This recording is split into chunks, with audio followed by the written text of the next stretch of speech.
ओला भाई guys and girlies, welcome back. Last lecture के अंदर हमने प्रॉब्लम डेफिनेशन के ऊपर फोकस किया और प्रॉब्लम डेफिनेशन के हवाले से देखा कि क्या ये प्रॉब्लम वाकई मशीन लर्निंग सॉल्व करती है कि नहीं करती है। अगर करती है तो वो कौन सा मॉडल है जो इसको कर सकता है। अब हम जरा आते हैं डेटा के ऊपर। अब डेटा का थोड़ा सा मैंने आपको बेसिक दिया था कि दो किस्म के डेटा होते हैं, स्ट्रक्चर्ड डेटा और अनस्ट्रक्चर्ड डेटा। तो चलिए इसको जरा तफसील से देखते हैं। अब नॉर्मली जो आपके पास डेटा आता है ना, उसकी होती है दो किस्में, टू टाइप्स। ठीक है, TYPES, टू टाइप्स। पहली टाइप है हमारे पास स्ट्रक्चर्ड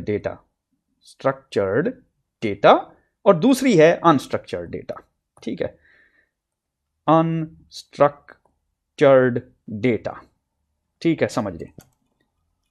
अब दोनों की मैं आपको एग्जांपल देने लगा हूं। आपने CSV फाइल देखी होगी जिसको कहते हैं कॉमा सेपरेटेड फाइल या एक्सेल शीट। ये जो भी चीज आती है ना एक्सेल शीट के अंदर, फॉर एग्जांपल ये देखिए, मैं आपके सामने ये लेके आ रहा हूं। ये क्या है? ये जो आपको नजर आ रहा है ये कामा सेपरेटेड वैल्यूज हैं। तो ये कामा सेपरेटेड वैल्यूज जो हैं ये स्ट्रक्चर्ड डेटा है। नॉर्मल एग्जांपल आपको बता रहा हूं, स्ट्रक्चर्ड डेटा। आप किसी हॉस्पिटल में चले जाएं, जो पेशेंट्स का रिकॉर्ड होता है, ठीक है, वो एक स्ट्रक्चर्ड डेटा है कि नाम ये है, वेट इतना है, ठीक है, ब्लड प्रेशर इतना है, एंड सो ऑन। दूसरी किस्म का डेटा होता है अनस्ट्रक्चर्ड डेटा, जिसके अंदर बेसिकली आपको कॉलम और रोज वाला पैटर्न नहीं मिलता। जिसकी बेहतरीन एग्जांपल जो है, अभी जो आप ऑडियो सुन रहे हैं, ये अनस्ट्रक्चर्ड डेटा है। ठीक है, उसकी रीजन ये है कि एक ऑडियो दूसरी ऑडियो से डिफरेंट होती है। या फिर आप एक इमेज देखते हैं, इमेज एक अनस्ट्रक्चर्ड डेटा है।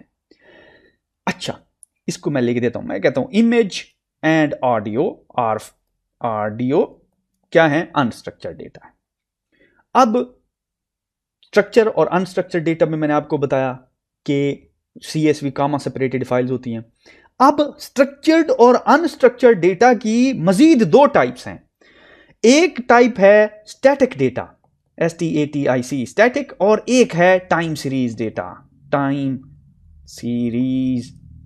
डेटा।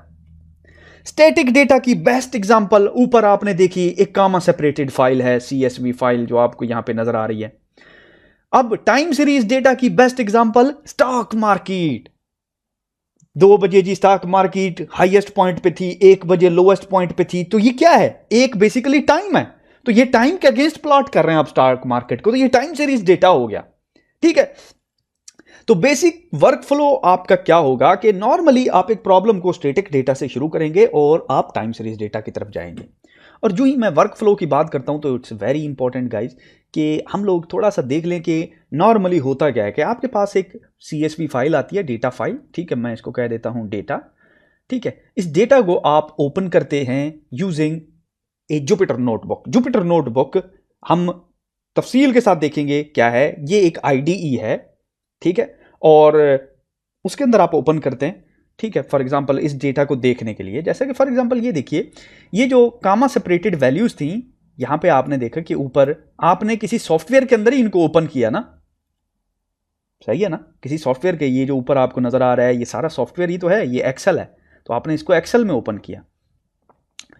तो हाउएवर नॉर्मली जब आप मशीन लर्निंग के प्रोजेक्ट करते हैं तो आप जुपिटर नोटबुक यूज करते हैं। जुपिटर नोटबुक आप देखेंगे कि हम इसको यूज करेंगे, अच्छे तरीके से समझेंगे, no need to worry at all.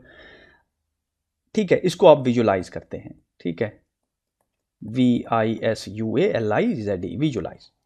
अब मजीद इसको एक्सप्लोर करने के लिए एक और लाइब्रेरी है, उस लाइब्रेरी को कहते हैं पांडाज।